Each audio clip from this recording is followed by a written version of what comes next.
left behind or left out of it altogether.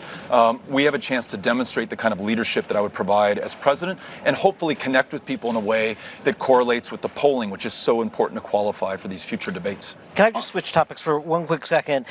You did a town hall with CNN earlier this week in Los Angeles on LGBT issues. You were asked flat out about whether or not you'd get rid of the tax-exempt status for religious organizations and other organizations that did not believe in same-sex marriage or allow same-sex marriages to take place. You had a really simple answer. It was one word. You said, yes, I want to get rid of tax-exempt status.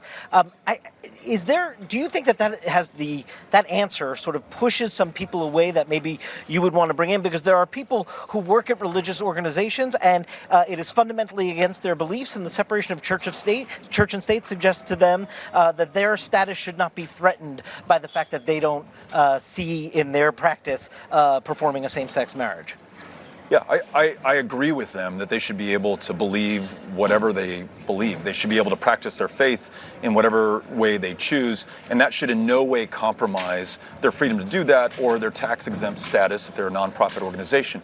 But if they offer some service in the public sphere, whether it is adoption services or healthcare or higher education, and discriminate based on gender identity or sexual orientation or race or ethnicity or any other difference, then not only do I think that is wrong and against the law, especially if we sign into law the Equality Act, but I also think that it should cost them their tax-exempt status. And it's not idle speculation or a novel idea.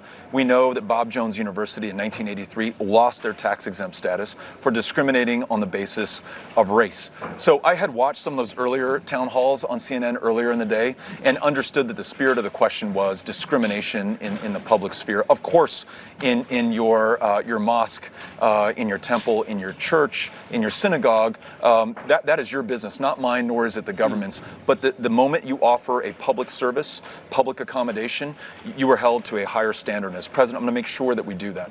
Beto,